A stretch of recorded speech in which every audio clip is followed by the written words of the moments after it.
Hello, students. Now we'll be discussing the poem Another Woman, written by Ms. Imtiaz Darkar, born in Lahore in Pakistan.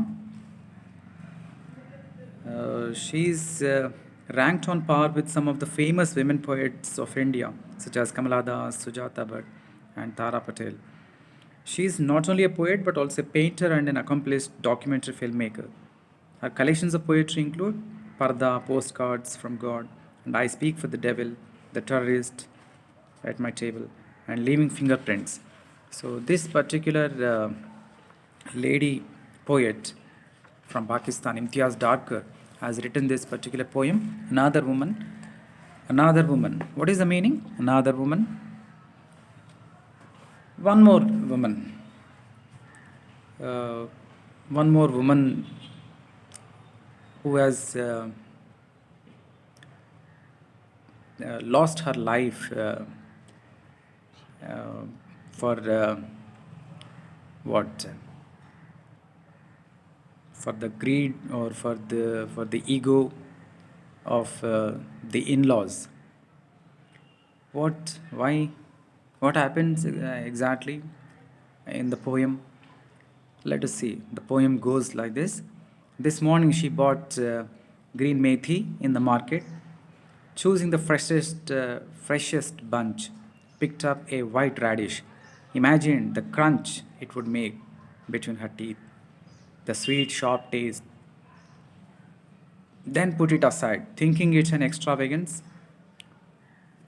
counted her coins out carefully, tied them, a small bundle into her sari at the waist, came home faced in mother in law's dark looks, took the leaves and chopped them.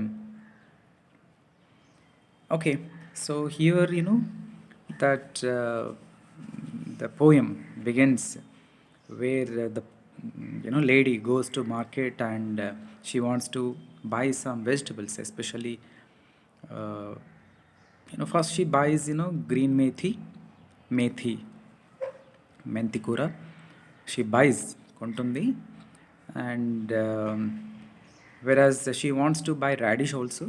Radish కొనాలనుకుంటుంది. Radish means ముల్లంగి వైట్గా ఉంటుంది కదా, that one.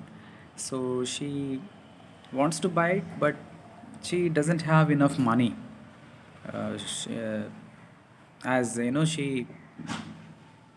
opens that particular what shall I say, here it is given the bundle, a small bundle, that she opens and she sees not enough money to buy uh, the what this radish. So she uh, does not buy radish, and she comes back home and she looks at her mother-in-law's dark looks. తన mother in law కళ్ళని చూస్తుందన్నమాట, dark looks. She is angry